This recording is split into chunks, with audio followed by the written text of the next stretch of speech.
ഈ എക്സാം നടക്കുന്ന സമയത്ത് കുട്ടികൾക്കുണ്ടാവുന്ന ഒരു പ്രശ്നമാണ് എക്സാം ആൻസൈറ്റി അല്ലെങ്കിൽ ടെസ്റ്റ് ആൻസൈറ്റി എന്ന് പറയും. അന്നേരം അതിനെ ഓവർകം ചെയ്യാൻ വേണ്ടിയിട്ടുള്ള ഒരു സിമ്പിളായിട്ടുള്ള വഴി ഞാൻ നിങ്ങൾക്കിന്ന് പറഞ്ഞു തരാം. അത് നമ്മുടെ ബോഡീനെ റിലാക്സ് ചെയ്യിപ്പിക്കുക എന്നുള്ളത്. അതിന് ഏറ്റവും ബേസിക്കായിട്ട് നമ്മൾ ചെയ്യുന്നതാണ് ബ്രീത്തിങ് റിലാക്സേഷൻ. ടെസ്റ്റ് ആൻസൈറ്റി ഉള്ള കുട്ടികൾ ദിവസവും രാവിലെയും രാത്രിയും ഈ എക്സസൈസ് ചെയ്യണം.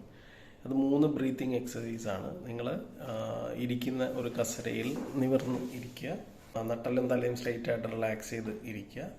എന്നിട്ട് നോർമലായിട്ട് ശ്വാസം ഉള്ളിലേക്ക് എടുക്കുക. എന്നിട്ട് വാ ചെറുതായിട്ട് തുറന്ന് പതുക്കെ ശ്വാസം പുറത്തേക്ക് വിടുക. അതൊരു 10 ടൈംസ് അങ്ങനെ ചെയ്യുക. അതിനുശേഷം രണ്ടാമത് അബ്ഡോമിനൽ ബ്രീത്തിങ് ആണ്. ഒരു കൈ ചെസ്റ്റിൽ വയ്ക്കുക, ഒരു കൈ അബ്ഡോമിനിൽ വയ്ക്കുക. എന്നിട്ട് ശ്വാസം ഉള്ളിലേക്ക് എടുക്കുന്ന സമയത്ത് അബ്ഡോമൻ ഒന്ന് ഫില്ല് ചെയ്യുക. ശ്വാസം ഉള്ളിലേക്ക് എടുക്കുന്ന സമയത്ത് അബ്ഡോമൻ ഒന്ന് ഫില്ല് ചെയ്യുക. എന്നിട്ട് അബ്ഡോമൻ ഉള്ളിലേക്ക് പോകുമ്പോൾ ശ്വാസം പുറത്തേക്ക് മൂക്കിലൂടെ വിടുക. ഇങ്ങനെ ചെയ്യുക. അത് സ്ലോലി ഒരു 10 പ്രാവശ്യം 10 ടൈംസ് ചെയ്യുക. മൂന്നാമത് നോർമലായിട്ട് ശ്വാസം ഉള്ളിലേക്ക് എടുത്തിട്ട് ശക്തിയായിട്ട് ബ്ലോ ചെയ്ത് കളയുക. ഓക്കെ, നോർമലായിട്ട് ശ്വാസം ഉള്ളിലേക്ക് എടുക്കുക. എന്നിട്ട്